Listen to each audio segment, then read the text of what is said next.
Hey guys, it's Coffee. Welcome back to Asagao Academy. We only have one journal entry to read. Dear Diary, I wanted to write it down for posterity. He said yes. It's official, we're going on a picnic with Shane, which I think is today. So let's hope we finally get it right this time. Alright, let's continue. I woke early the next morning and immediately got myself ready. Knowing Shane was such an early riser, I figured he would be right on time to pick me up.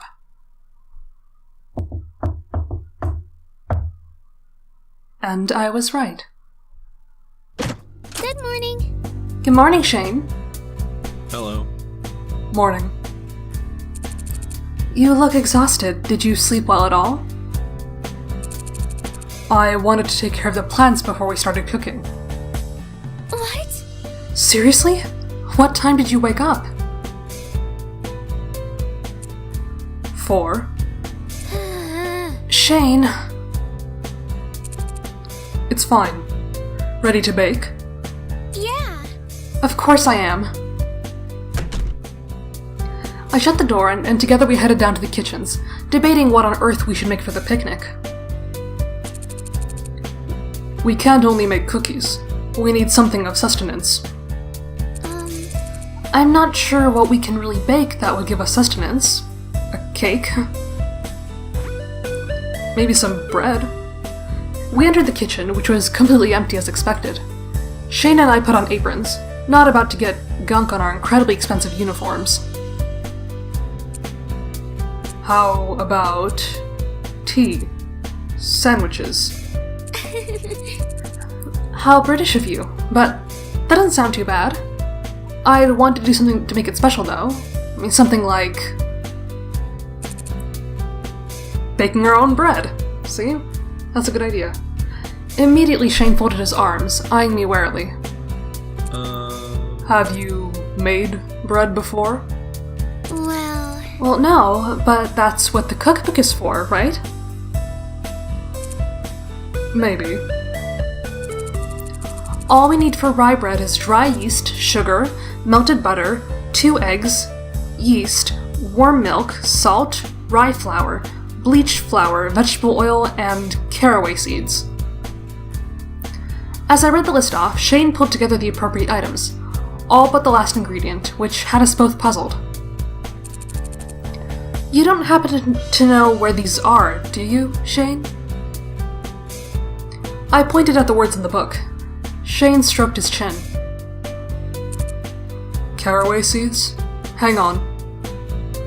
Shane dove into a tall cupboard, pushing aside whatever sat in his way. Bags of chocolate chips and nuts were pressed up against each other like sagging pillows. Flours and oils were shifted side to side, nearly pooling out from their containers. Puffs of powder ballooned around the cupboard and painted the counter. No, the entire area around Shane, talcum white. I closed my eyes as the cloud of flour hit me, dusting the words of the open cookbook, filling the air with its nothing smell. Shane peeped from the pantry cupboard and looked at my powdered face, presenting a tiny plastic shaker. Ta-da! Caraway seeds. They're smaller than I thought. All that for this little thing? With the side of my hand, I swept up the flour, resting on the cookbook pages, and flung it at Shane's forehead. The blast of white wind struck him in the face. He cringed, recoiled, shook around, all with a hint of a sneeze coming on. Quit overreacting, you turd! Look at the mess you made! Shane turned, surveying the hand and footprints he left in the flour. Whoops. It was such a dull response, but the solemnity in his voice made me think he was a truly sorry puppy. We worked together. Shane piled in the ingredients while I read him the instructions. We mixed the eggs, yeast, and flour. Eventually, the final product was placed into the oven. I blew it a kiss before shutting the door. I suppose we should work on getting your mess cleaned up. He clapped his hands together, once again masking the air in a white smokescreen. I don't see why we should rush. I doubt a single loaf of bread will suffice, so what else are we going to make? We can make some more bread, or... Sorry. I tried to keep myself from laughing, but it was impossible. I kept eyeing the flour makeup I plastered over his face. Nice to see you put your face on for this. Why don't we bring something sweet too? It didn't take long for us to decide on thumbprint cookies, a classic. We whipped up the ingredients we needed to make the cookies super quickly. Flour, baking powder, eggs, nothing out of the ordinary.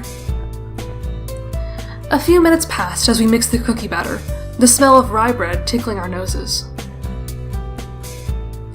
It tickled our noses a lot, actually. Too much. We both knelt down to look into the oven window in an attempt to see how our bread was doing. Shane inched closer, his nose pressed up against the glass. I think it's done, isn't it? The timer hasn't gone off. It could be broken, or maybe this oven is hotter than anticipated. We shouldn't let it bake too long. I stood and Shane looked up at me, waiting for my command. I threw on an oven mitt and grabbed a pot holder. Shane jumped up at my decision, snagged a pair of pot holders for himself, and gave me a reassuring nod. As I opened the door, the smell of heat and cooked caraway seeds belched out into the kitchen. We both took a huge breath, beaming at each other. Then I reached in for the pan. But as I gripped it, I underestimated its length. I lifted it to the stove top, my wrist tilted toward the pan. I hardly had time to react before Shane took the pan from my grip, rescuing me from a more serious burn.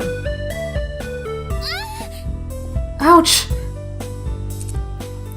Thanks. I bit my lip, trying not to betray the searing pain. How does it look? Shane set the pan on the rack furthest from me, glancing at it without even really seeing it. Kinda flat, but it's probably fine. How's your hand? Shane gingerly removed my oven mitt and examined my hand. I wiggled my fingers and smiled at him.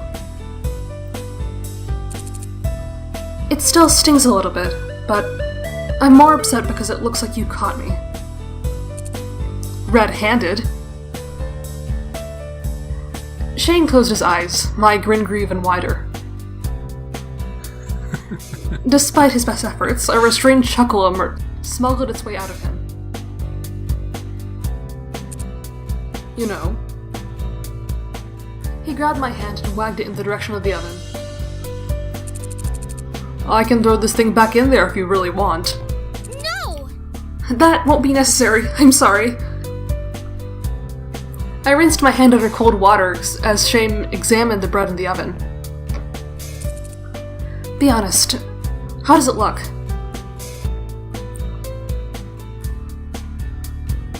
Shane glanced from the pan to the cookbook and back, repeatedly. It looks flat. Really, really flat. Hana. I dried my hands and went to his side. What went wrong?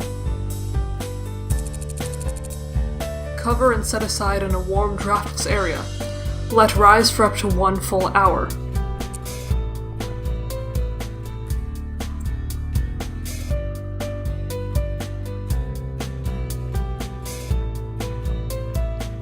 Shane walked over to some of the unused flour, plopped his hand into it, walked over back to me, and smacked me on the forehead. Yeah. We can still eat it. We'll just have really thin sandwich pieces. A smile slid over his face. I couldn't help but smile back. Come on, let's get those cookies laid out. With some cooperation, we emptied the glass bowl into a wax-lined tray. We rolled out dough into balls, arranging them neatly on a sheet pan. When all the cookies were laid out, we took turns pressing our thumbs into the squishy balls to make wells for the jam. Mine are so much smaller. Using a spoon, we then filled the imprints with strawberry jam. That should be good for the cookies. Can you work on getting this spot cleaned up? I made sure to adjust the temperature as needed and double-check that there was nothing notably wrong with the oven. As I brought the cookie sheet to the stove, Shane started licking the wooden spoon clean of raw cookie dough. Not quite what I asked for, but good enough. As I watched, he scooped the remainder of the dough out of the bowl and plopped it into his mouth. I watched him eat about 5 cookies worth of dough. It was time to act. Stop eating the dough, you pizza! What?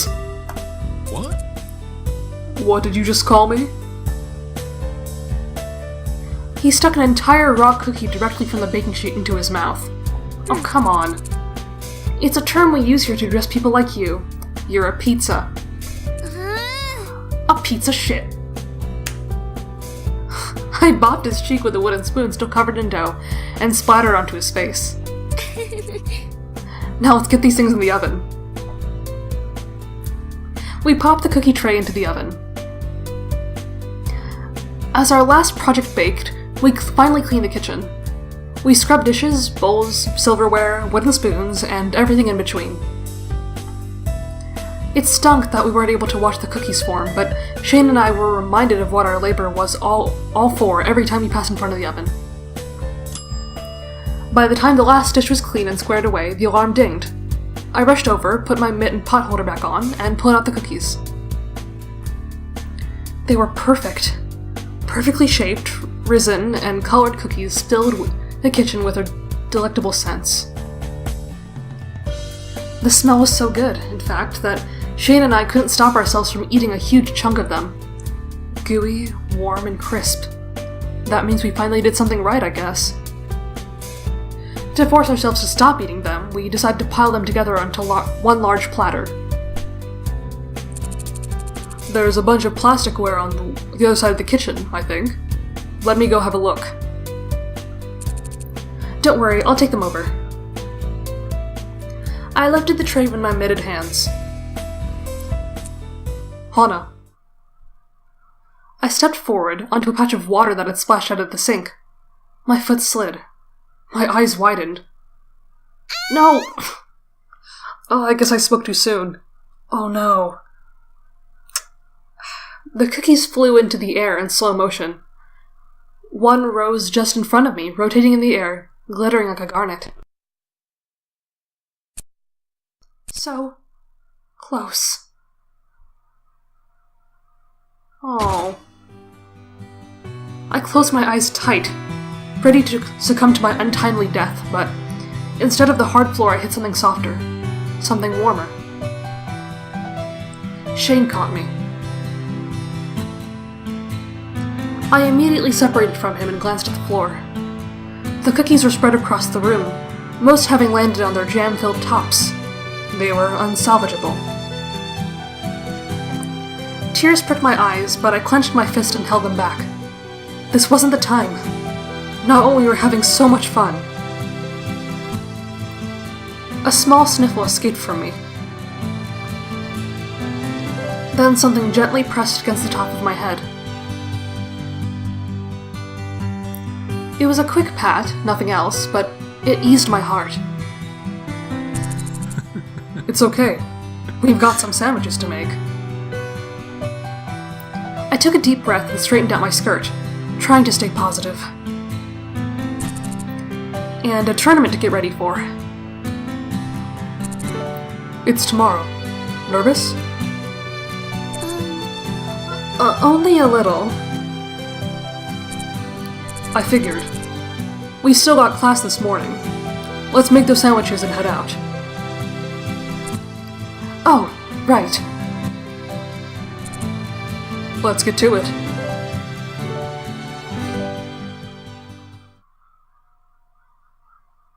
Well, at least our mistake was sort of forgiven. I woke up the next day, butterflies flying through my stomach. The tournament. How would things go? I had months of time to prepare, but in the end I didn't spend much time practicing. Especially not compared to Ian. Would I really be able to beat him? I had to if I wanted to win the Normal Boots Club. Join the Normal Boots Club. But at least I had the picnic with Shane to look forward to. So long as I didn't mess this up. With these thoughts in my mind, I changed into my Asagao uniform and crept out of the room.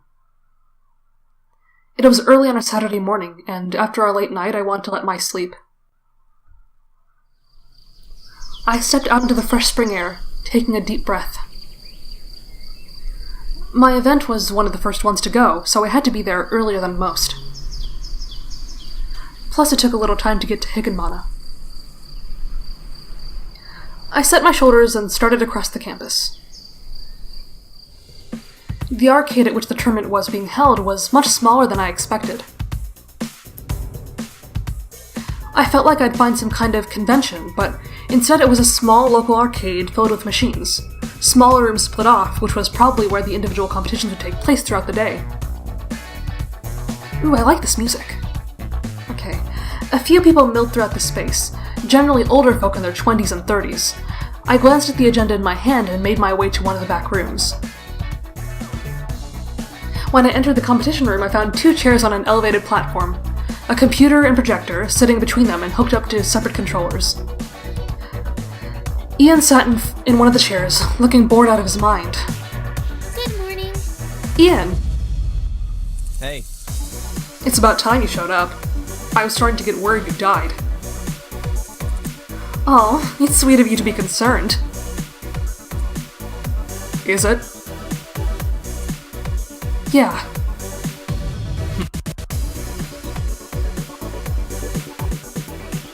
I got into the chair next to him.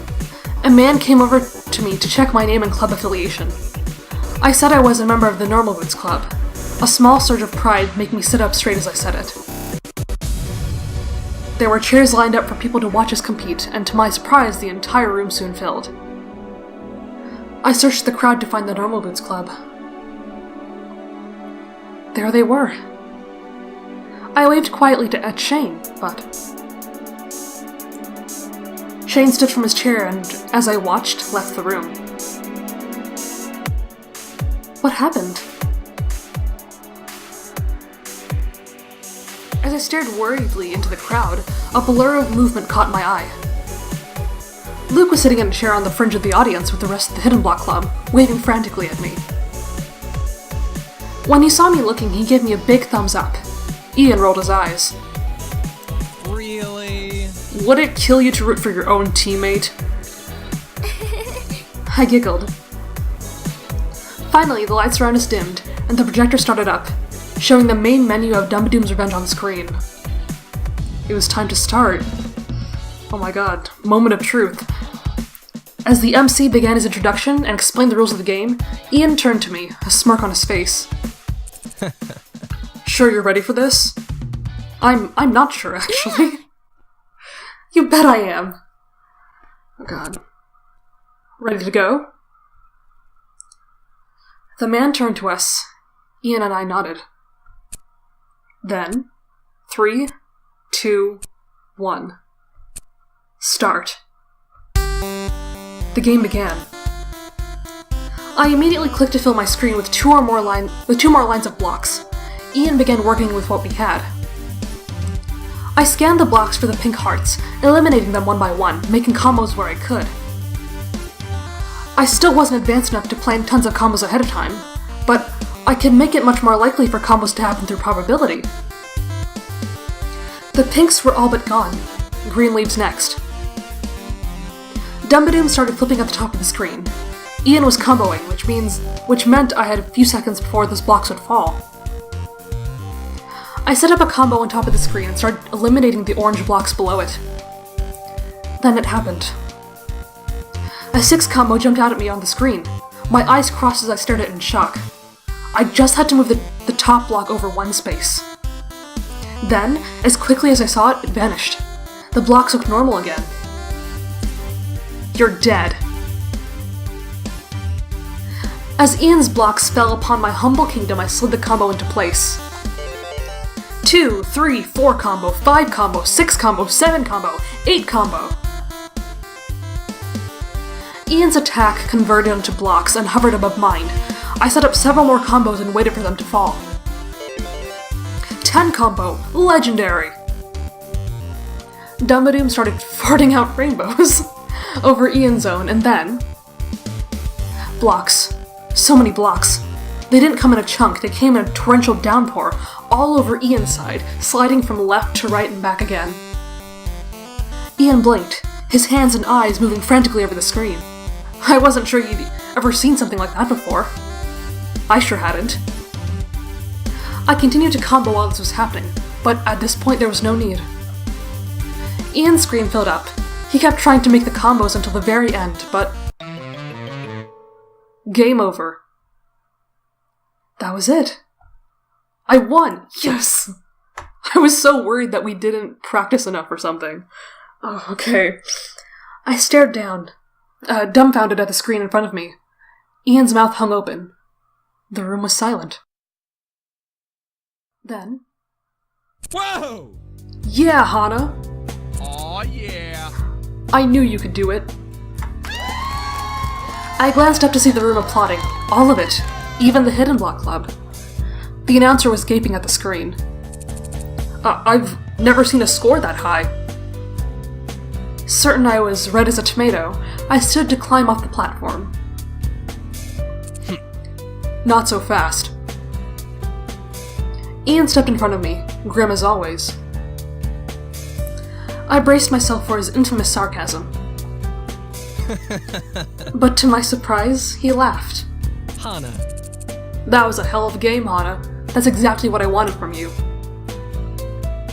He held a hand in the air, and I looked at it in confusion. Don't leave me hanging. Yeah. Oh. I high-fived him and he clasped my hand in his. Thanks, Hana. That was fun. Yay, Ian's our friend. That makes me really happy. Then he disappeared into the pressing crowd. I scrambled through them as well, eager to find Shane.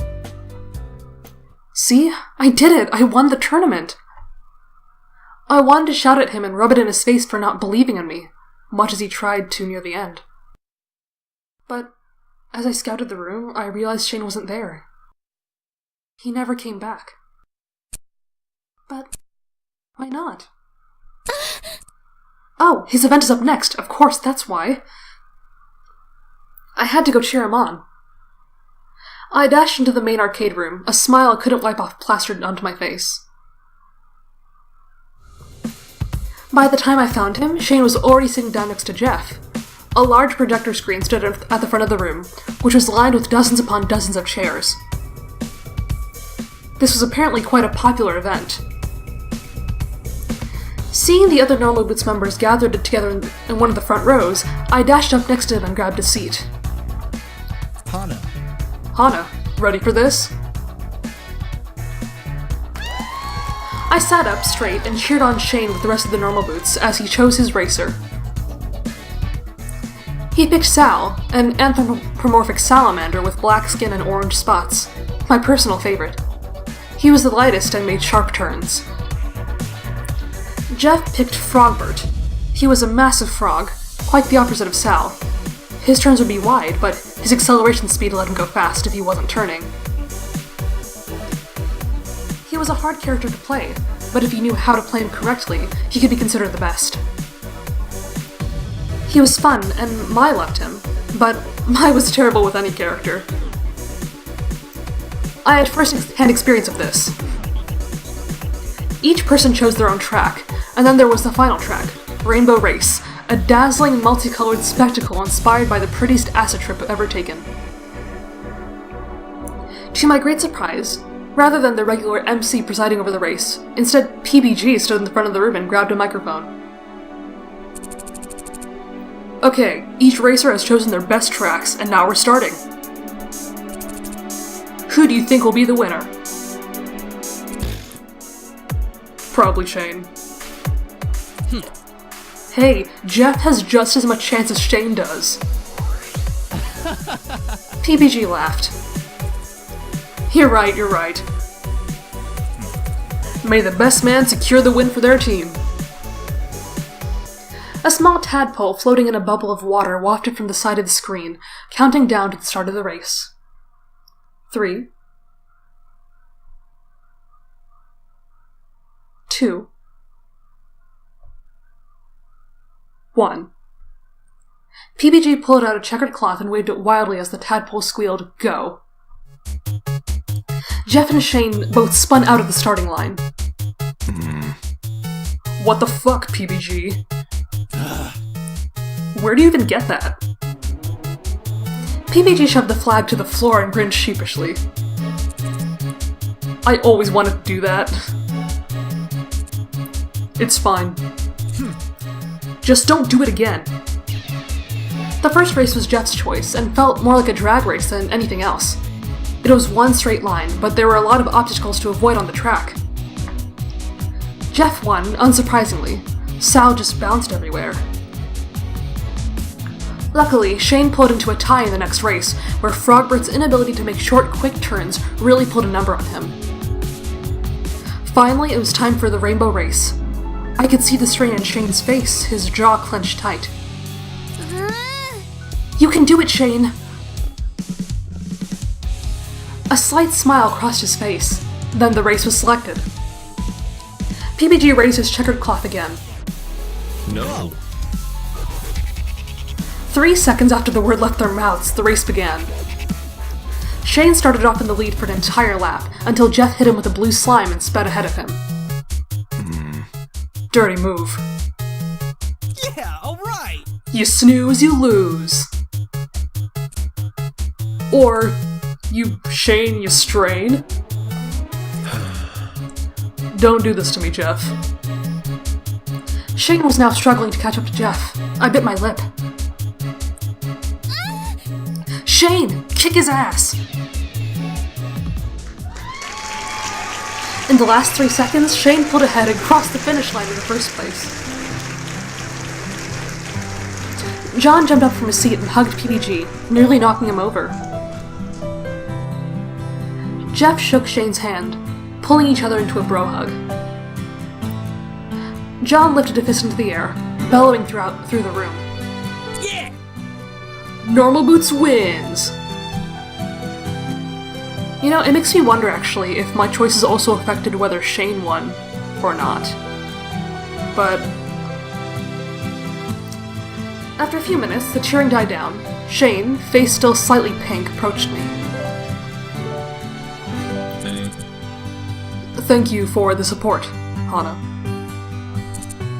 And good job. What? You mean you're not mad at me? Why would I be angry with you? You up and walked out in the middle of my event. Oh, right. Sorry. Didn't want to make you nervous and ruin your event. I glared at him. I didn't buy that. Apparently Gerard didn't either.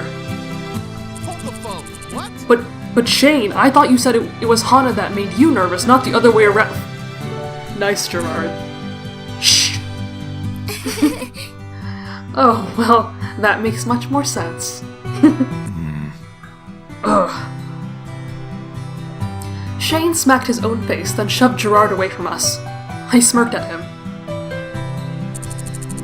I get weird feelings when you're around, and I was afraid it would compromise my racing skill. Yeah, I'm sure. You mean butterflies in your stomach. Well, we showed up and he did just fine, so... That's so cute. Shane, those are normal. Well, they need to get out.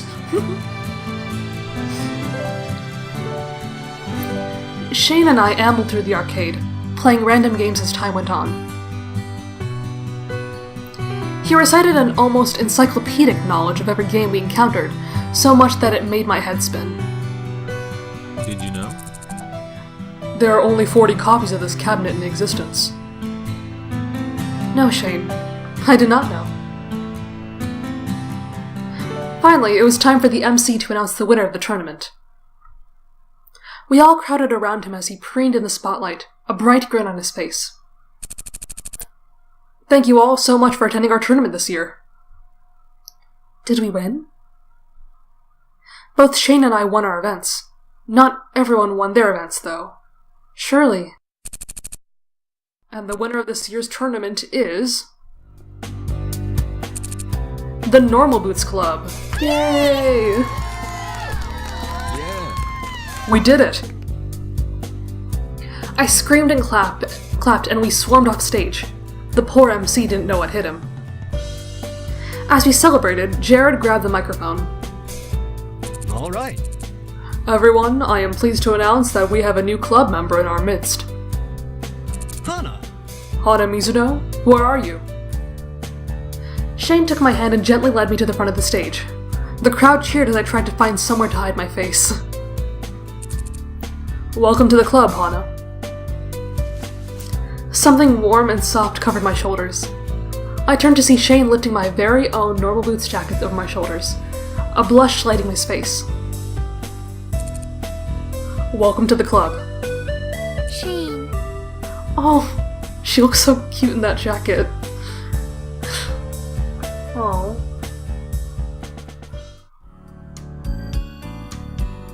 When the celebrations finally ended, Shane and I walked back to Asagao hand in hand.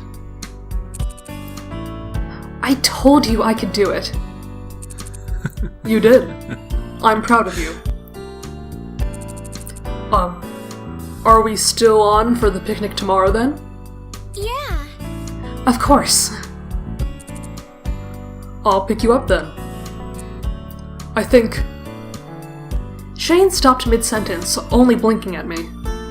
Bye. Okay, have a good day.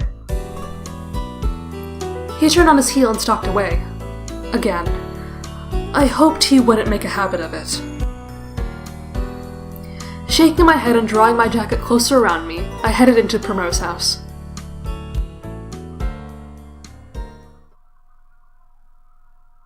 I almost couldn't sleep. I was so excited and nervous. Mai poked fun at me. Who gets so excited over something as chill as a picnic? But then gave me a soft pink blanket just before we turned in. It's my favorite. It'll bring you lots of good luck. With that in hand, I rose early and got ready for the picnic. Which will have to wait until the next episode.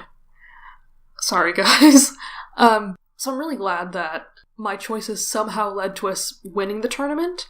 I don't know if there was a way that we could affect the outcome of Shane's event, but at least we both won. So I guess we'll see how the picnic goes soon. Thanks for watching, and I'll see you in the next one.